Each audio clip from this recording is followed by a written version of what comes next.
ensinando. Pulamos aí para a parte 5, tá? Os ensinos fast food da graça, parte 5, se eu não me engano, parte 5, parte 5. Então, abençoado, eles ensinam aí que o estado psicológico daquele homem não quiseram sair daquela região e pediram para ficar ali. Existem pessoas aí letradas, falando em grego e lendo grego, ensinando grego aí, está ensinando isso, que é aquele estado de enfermidade, de condenação que estava naquele homem, que aqueles espíritos é um estado de condenação, que os porcos ficaram perturbados, os porcos ficaram enfermos e caíram. Oh, que absurdo, meu irmão! Que absurdo, minha irmã! E você está vendo aí? Não é isso. Então, esses demônios que estavam no jovem de Gadara, eram demônios mesmo, eram espíritos que saíram.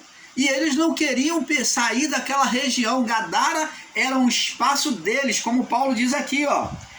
Contra os principados, são os príncipes das regiões, principados.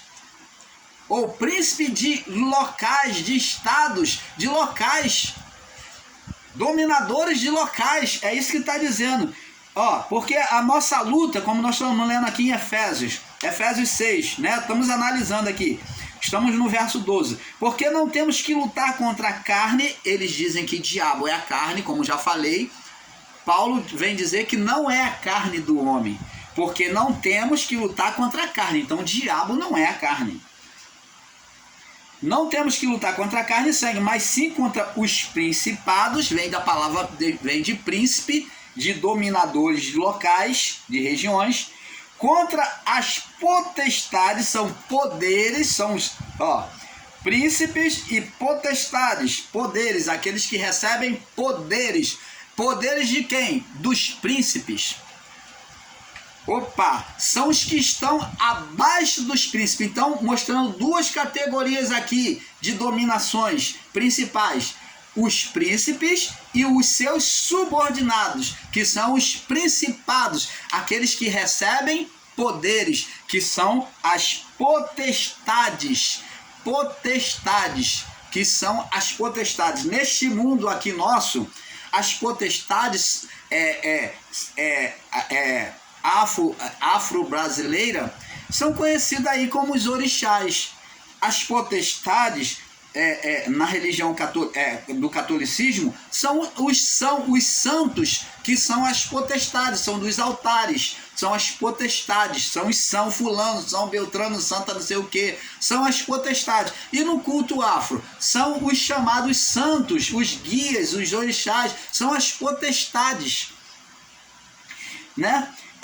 Aí diz aqui, ó, os principados e contra as potestades, contra os príncipes, ó, os dominadores. Vê que os príncipes são os cabeça, são os dominadores das trevas deste século, do século dele, que já Paulo está falando no século dele, que naquele século ele já podia, agora ele já com olhos espirituais já poderia enxergar que existia forças espirituais por trás da atuação na mente humana, que dominava a mente humana, contra os príncipes das trevas nestes séculos.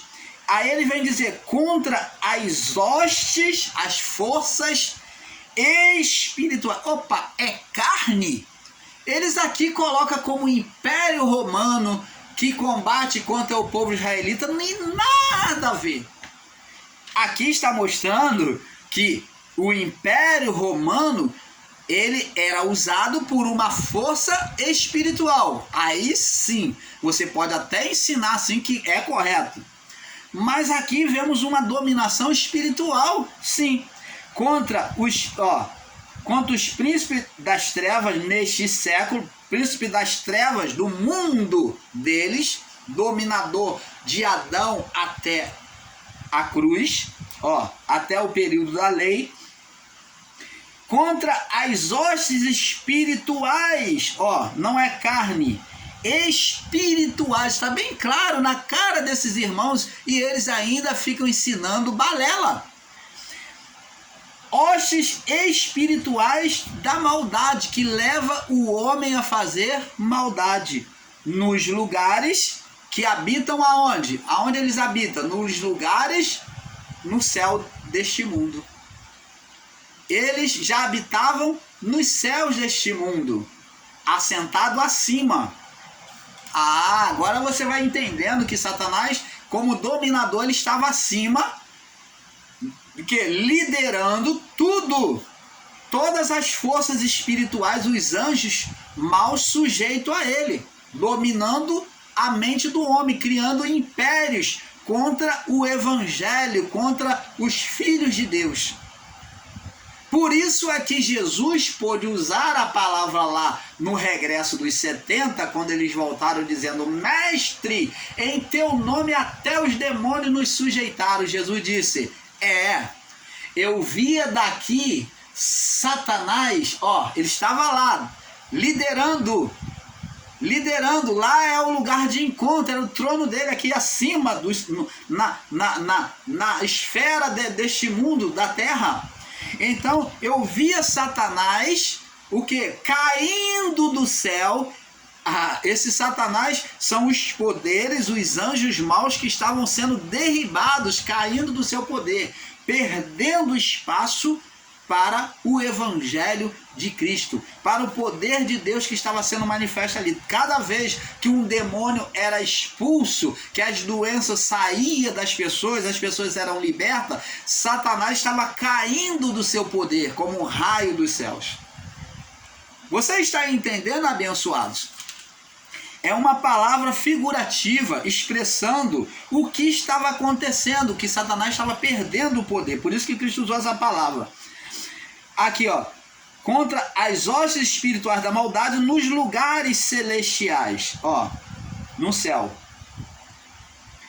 Lugares porque no céu, em vários lugares, eles se posicionaram, né? No céu deste mundo. Lá em Gadara era um lugar que eles não queriam sair, que lá tinha legião de demônio que estava dominando o povo daquela cidade. Você quer saber o que aconteceu após Jesus ter expulsado os demônios do jovem de Gadara? O povo de Gadara expulsou Jesus da cidade, pegou pedras para expulsar Jesus. Pegou pedras, ferramentas, enxada, querendo expulsando Jesus de lá. Por quê? Porque o ser espiritual dominador daquela região levantou o povo contra Jesus. Porque eles não queriam sair dali. Vê que eles, estrategicamente, usaram da lei para condenar os porcos, que era animal de condenação. Eles disseram: já que tu vai nos expulsar, permite que entremos nos porcos. E nos porcos tinha o quê? Uma manada, correspondente mais ou menos a 2.500 porcos, uma vara, né?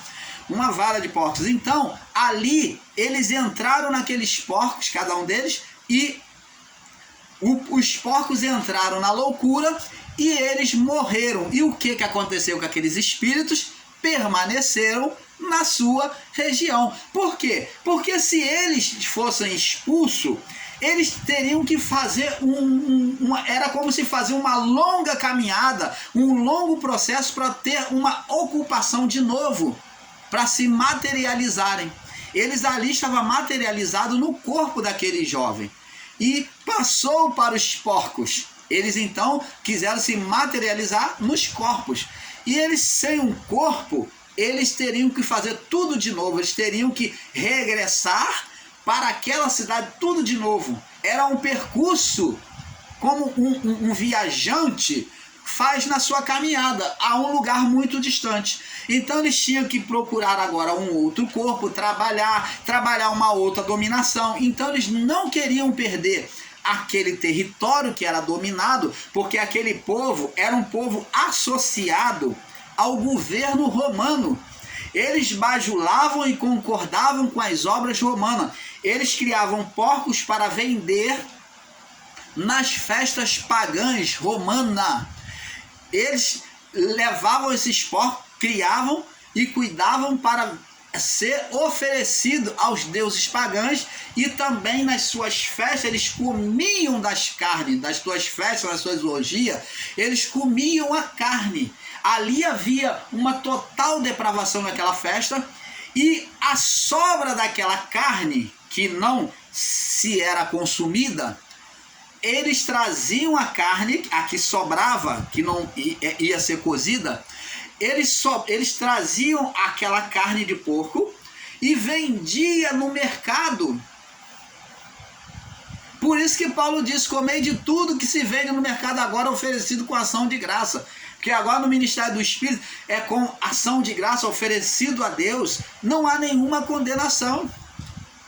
Você está vendo? Porque a carne de porco, o porco era um animal imundo mediante a lei.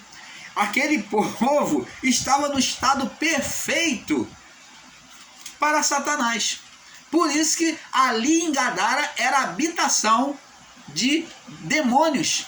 Era uma região celestial, uma região espiritual, de dominação espiritual. Aí ele diz aqui no verso 13, vamos prosseguir, aprendendo a palavra, vamos esmiuçando. Aí Paulo prossegue agora, ensinando agora sobre a armadura, vamos aprender. Tomai a armadura de Deus, ó, a armadura de Deus, Deus tem armadura? Aí os literais falam: Deus não tem armadura, meu irmão, de fato. Mas essa armadura de Deus, ô ignorantes, vocês ignorantes, essa armadura de Deus está falando justamente da prevenção da batalha espiritual contra os inimigos espirituais que vocês ensinam que não existe. Nos ensina o fast food da graça. Tomai a armadura de Deus para que possais resistir o dia mau. Ó, a batalha contra o inimigo, quando ele vier contra você. Não diz lá no livro de Lucas 4,13? E o diabo o deixou por algum tempo. Então, quando vier o dia mau, quando o diabo se aproxima, Jesus falou quando estava para ser preso: olha, levantai, porque é vindo o inimigo está vindo, a hora, chegou a hora do Filho do Homem ser entregue. Ele não falou de inimigo romano não, inimigo físico não, ele está falando de o inimigo espiritual levar ele, por meio desses homens, a ser humilhado, a ser crucificado. Ele está falando do inimigo espiritual. Ele falou: levantar, ele estava no Getsemane, falou: levantar e orar, porque já está próximo, o inimigo é vindo o inimigo. Ele estava falando justamente das forças de Satanás. E ele diz: tomai a armadura de Deus para que possais resistir o dia mau, resistir o dia mau, estar pronto para o dia mau, estar pronto, estar em pé. Na batalha do povo de Israel, é muito interessante isso.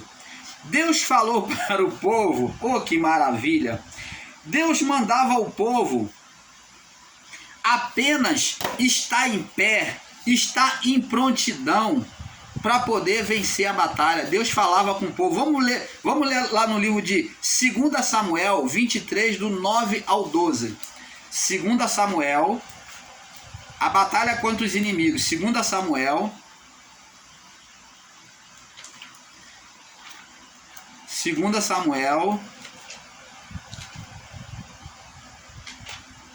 23 do 10, 23 do 10 ao 12, né? Vamos lá. 2 Samuel 23.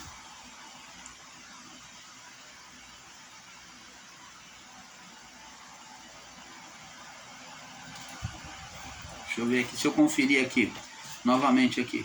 2 Samuel 23, do 9 ao 12. Do 9 ao 12.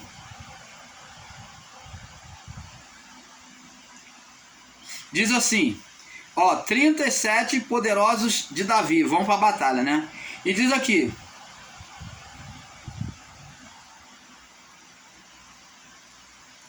e depois dele, Eleazar, filho de Dodó, filho de Aoi, entre os 3 valentes que estavam com Davi, quando provocaram os filisteus, se juntaram à peleja, e quando se retiraram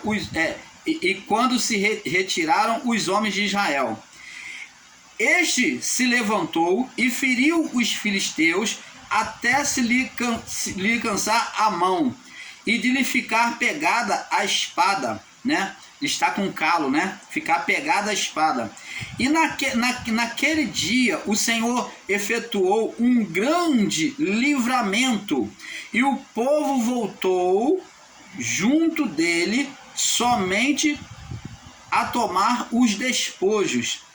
E depois dele, Samar, filho de Agé, o Ararita, quando os filisteus se ajuntaram numa multidão, onde havia um pedaço de terra cheio de lentilhas, e o povo fugira de diante dos filisteus.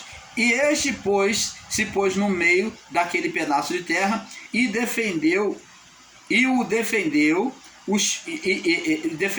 feriu os filisteus. E o Senhor efetuou um grande livramento. Você está vendo aqui que apenas com um homem,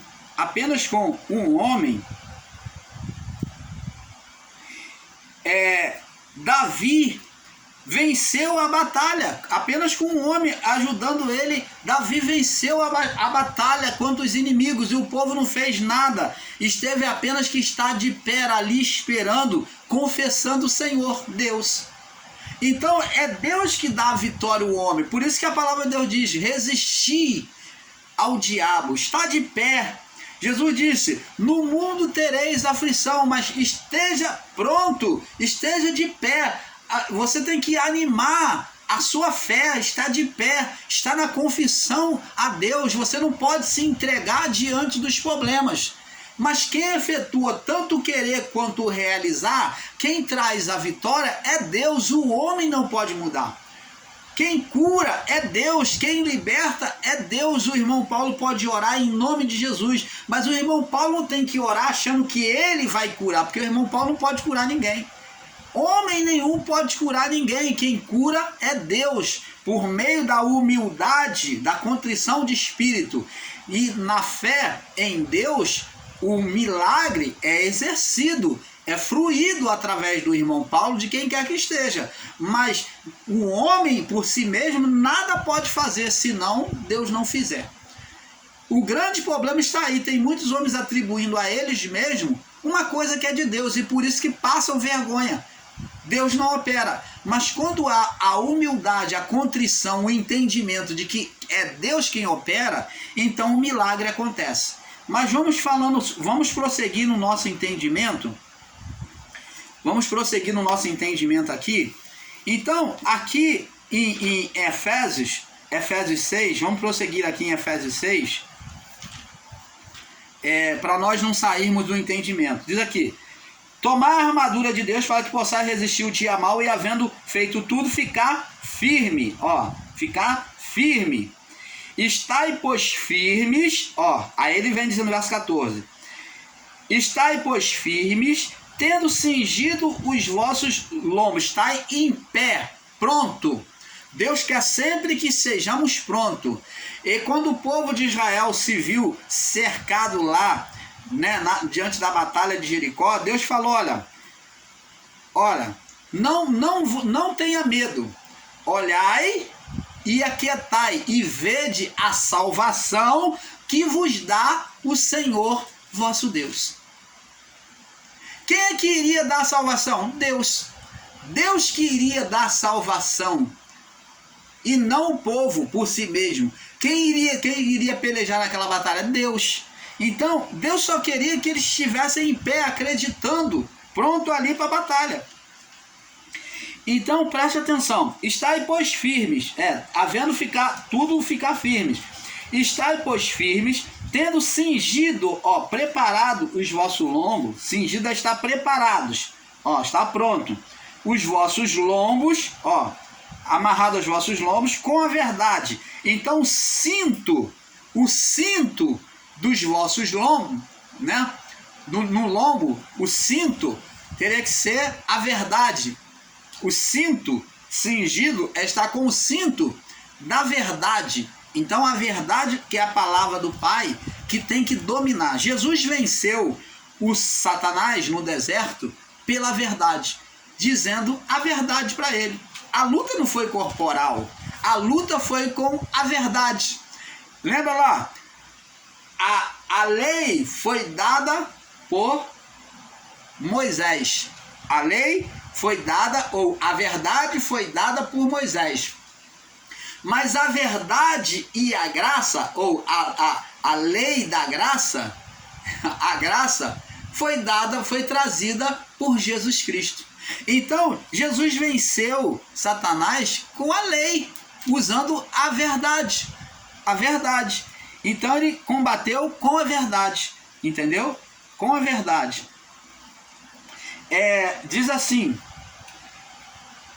estai, pois, firme, tendo cingido o vosso lombo com a verdade, vestido com a couraça, que é a vestimenta de cima, que é o colete, a couraça da justiça, da obediência à palavra, da obediência ao mandamento, a couraça da justiça, tem que estar vestido dela, e calçado os pés com a preparação do evangelho da paz. O pé não podia estar desprotegido, como um soldado romano, tinha que estar com a sandália do evangelho da paz. Então tem que estar voltado para buscar, voltado para o conhecimento do evangelho, da vontade de Cristo, do evangelho de Cristo. E como é que se pode desprezar os escritos de Cristo, como eles estão ensinando aí nos ensinos fast food da graça, dizendo que não, o evangelho foi para o povo de antigamente, do primeiro século.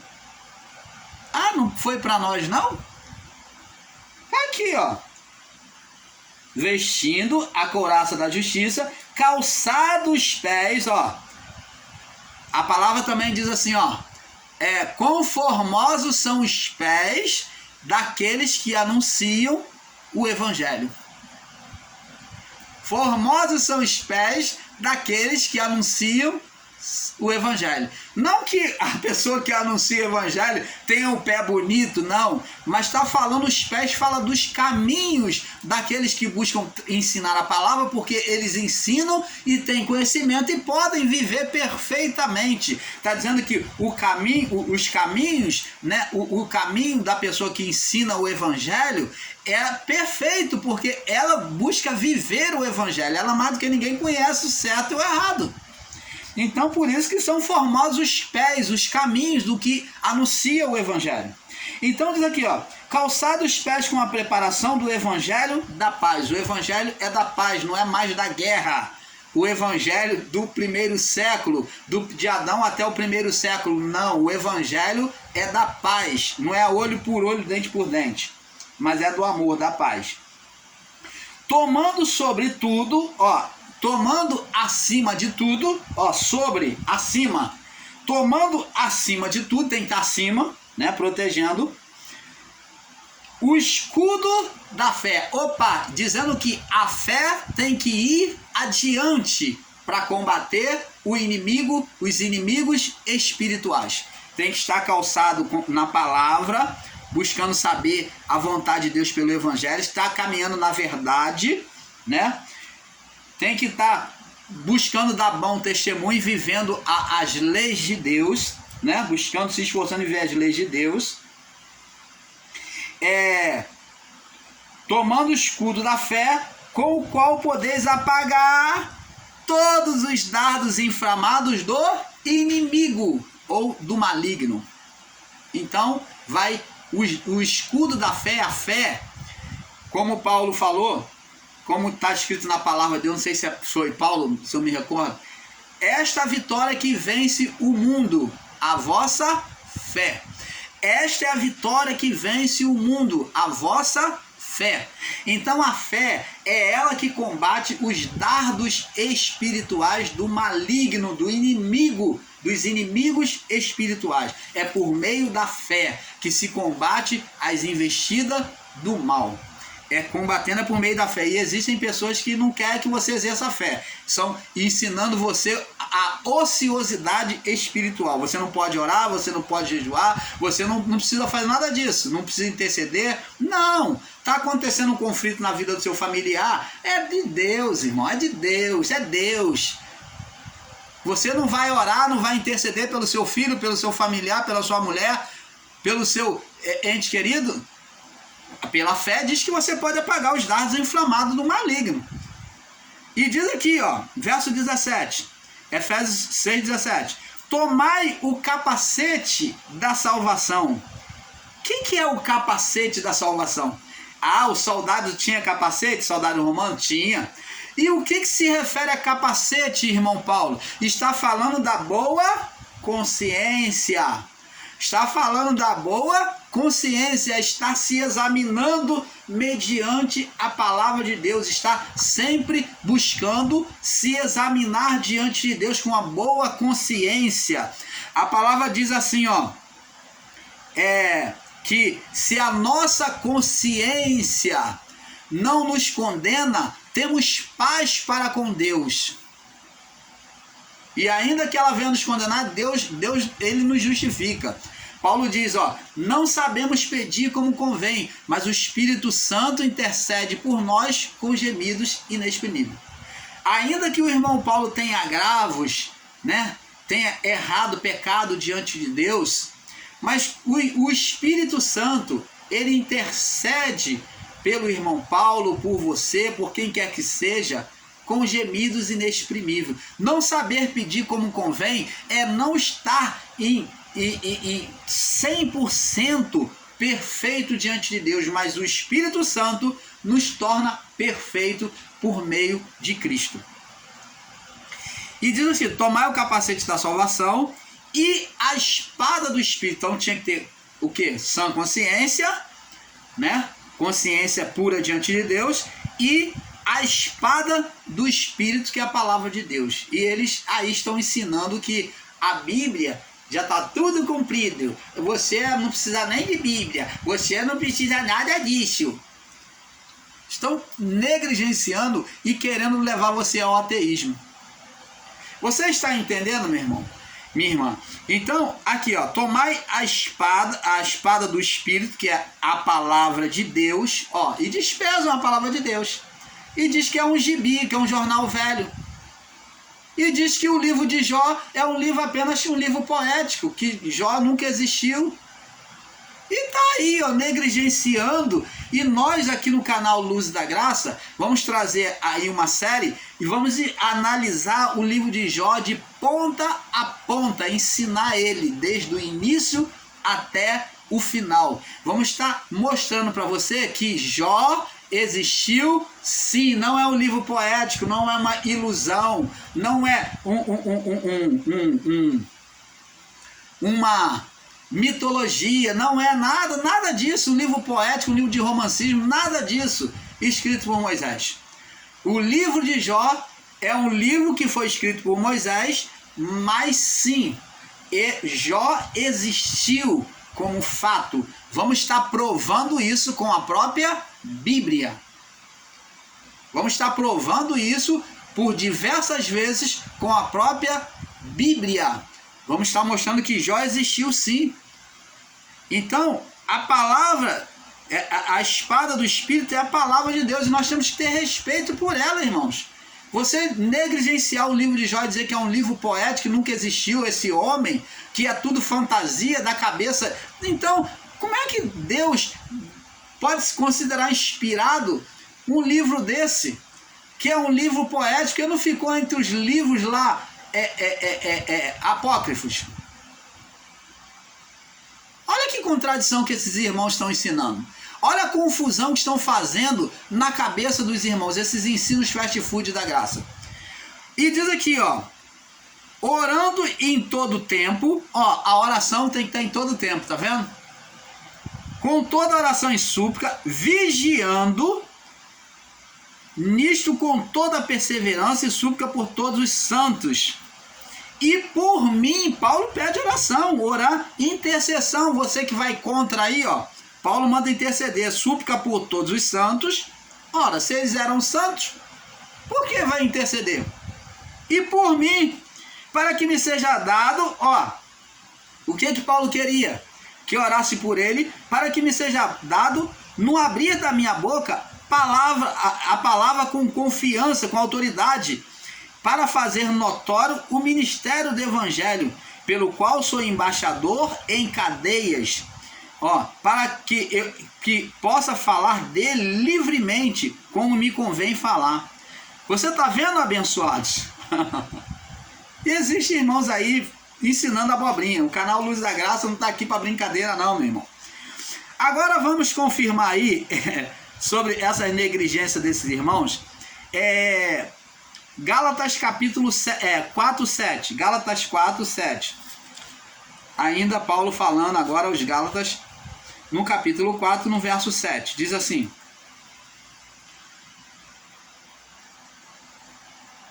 deixa eu ver, Gálatas... Não, Gálatas não. Me perdoe, Romanos... Tiago 4,7, já falei. Romanos capítulo 16, me perdoe, pula aí, Romanos, tá? É um pouquinho antes daí. Romanos é antes, um pouquinho antes daí, vem Corinto, né? E vem Romanos. Romanos capítulo 16. Romanos 16. No verso 19 e 20. Vamos ler o 19 e 20. Diz assim: quanto à obediência, é ela conhecida de todos.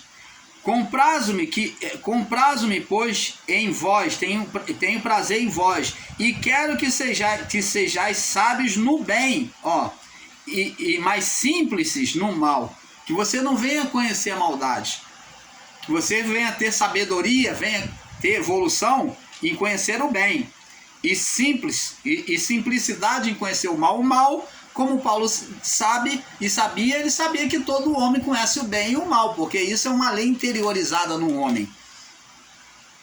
E o Deus de paz, verso 20, olha o que Paulo diz: e o Deus de paz, o Deus da graça, o Deus de paz, que vem, quando fala de paz, fala de guerra espiritual. Está dizendo que não é uma guerra física, o Deus da paz, porque antes o Deus era da guerra, foi chamado de Deus da guerra, Senhor das batalhas, Senhor dos exércitos. Por quê? Porque ele agia no mundo físico, ele ensinou o povo no mundo físico, aonde os pagãos eram inimigos do povo de Israel, então ele permitia matar os inimigos. Agora, o Deus agora é conhecido não como Deus da guerra, mas agora é apresentado, Paulo apresenta ele na graça, como Deus da paz, o Deus da paz, que é o Deus da graça, que é o Deus da batalha espiritual e não mais física. Deus matou no passado? Matou. Deus por meio de anjos matou, ele falou: eu vou pelejar, eu vou lá, vocês não precisam fazer nada. O anjo da morte, Deus enviou o anjo da morte e matou os egípcios. Esse é o Deus da guerra, o Deus da lei de pedra, que trazia condenação sobre o mundo